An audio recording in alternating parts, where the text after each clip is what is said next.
Assalamualaikum. Bertemu lagi dengan Mimin di Bertani Cabai. Hari ini, tanaman cabai ori 212 berusia 102 hari setelah tanam. Kali ini, Mimin akan melakukan pemupukan yang ke-8. Kali ini, Mimin menggunakan pupuk karet plus borone dengan dosis 4 sendok makan untuk 5 liter air.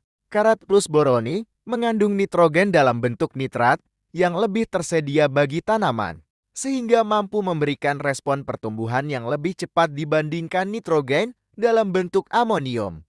Pupuk ini tidak menyebabkan tanah menjadi asam, karena mengandung nitrat akan memberikan hasil yang lebih tinggi, karena bentuknya lebih efisien dan menghasilkan padetan atau bahan kering lebih banyak pada buah dan umbi. Dibandingkan dengan nitrogen dalam bentuk amonium yang lebih banyak menyerap air. Pupuk ini juga mengandung boron. Boron berperan dalam sintesa protein, pembelahan sel, dan metabolisme karbohidrat. Kekurangan boron dapat menghambat pertumbuhan tunas dan bunga. Bersama dengan hara kalsium Ca, boron berfungsi sebagai integritas dinding sel. Pupuk ini juga mengandung kalsium larut air, sehingga kalsium yang tersedia dapat diambil oleh akar tanaman mengikuti tarikan transpirasi daun tanaman. Kalsium sangat penting untuk titik-titik tumbuh tanaman, seperti pucuk baru dan ujung-ujung akar. Kalsium juga berperan sebagai bahan penguat dinding sel, serta perekat antara dinding-dinding sel dalam jaringan tanaman. Kemudian Mimin menggunakan NPK Mutiara Grower dengan dosis 4 sendok makan untuk 5 liter air. Mutiara Grower mengandung nitrogen 15%, fosfor 9%, dan kalium 20%, dan juga mengandung trace element. NPK Mutiara Grower mengandung kombinasi yang terbaik dari nitrat nitrogen Na3, yang langsung tersedia untuk tanaman. Pupuk ini juga mengandung amonium nitrogen NH4 yang secara perlahan tersedia sebagai cadangan. Kombinasi kedua jenis nitrogen ini akan memberikan respon pertumbuhan tanaman lebih cepat dan hasil panen lebih banyak. Penyedia fosfat yang lebih efisien. Fosfat dibutuhkan tanaman untuk memfasilitasi metabolisme energi. Energi untuk pertumbuhan. Meningkatkan pembelahan sel, pertumbuhan akar, pembungaan, dan pembentukan umbi. Kalium untuk kualitas panen. Pupuk ini adalah pupuk lengkap yang menyediakan hara kalium tinggi. Kalium diperlukan oleh tanaman karena berperan sebagai pengatur keseimbangan air di dalam sel turgor-seng. Kehilangan air karena transpirasi bertanggung jawab dalam produksi dan pembentukan protein. Meningkatkan tanaman terhadap stres kekeringan atau dingin serta serangan hama dan penyakit. Meningkatkan kualitas hasil produksi baik warna, rasa, dan daya simpannya. Kemudian Mimin menggunakan asam humat Merk Power Soil dengan dosis 1 sendok makan untuk 5 liter air. Dikutip dari Mitra Bertani, asam humat telah dikenal sebagai inti atau saripati pupuk organik.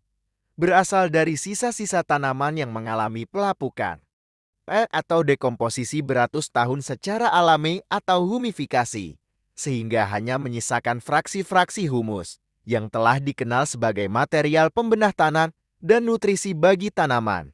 Telah banyak penelitian dan pembuktian di lapangan bahwa pemberian asam humat pada tanah dapat memperbaiki kondisi tanah-tanah pertanian yang sering ditanami, sekaligus memberikan nutrisi dalam bentuk organik bagi tanaman.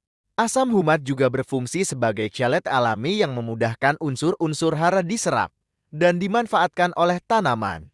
Banyak penelitian menunjukkan bahwa penggunaan 1 kg asam humat memberikan efek yang setara dengan penggunaan 500 kg kompos konvensional.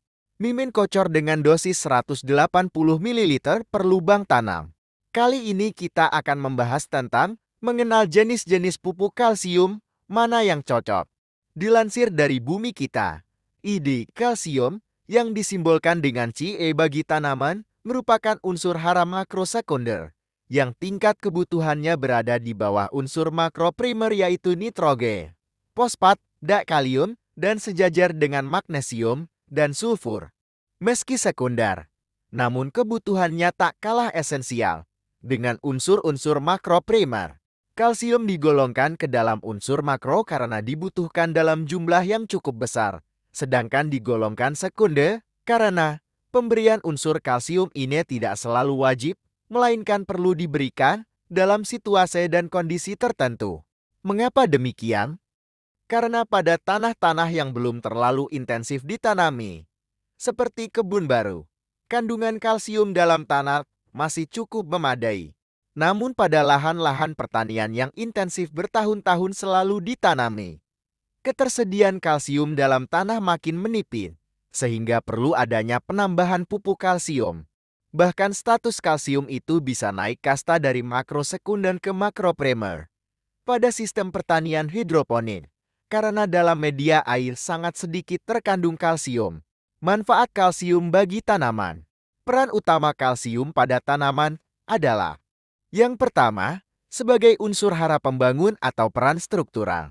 Kalsium bersama unsur karbon dalam tubuh tanaman membentuk ikatan yang berupa dinding-dinding sel yang membungkus protoplasma, yaitu suatu cairan sangat pekat berisi berbagai macam zat atau senyawa organik yang memerankan fungsinya masing-masing seperti ion-ion, asam amino, monosakarida, polisakarida, air, asam nukleat, protein, lipida, atau lemak, enzim, klorofil khususnya pada sel-sel daun, dan masih banyak lagi lainnya. Bisa dibayangkan sebutir sel itu seperti sebutir telur ayam. Peran kalsium sebagai unsur pembangun. Inilah yang membuat batang tanaman bisa berdiri tegak, daun-daunnya tidak lembek, bunga atau buah menempel pada tangkainya. Yang kedua, sebagai unsur pengangkut atau peran fungsional. Dalam tubuh tanaman, ion-ion kalsium sebenarnya tidak dapat bergerak, istilahnya amobil.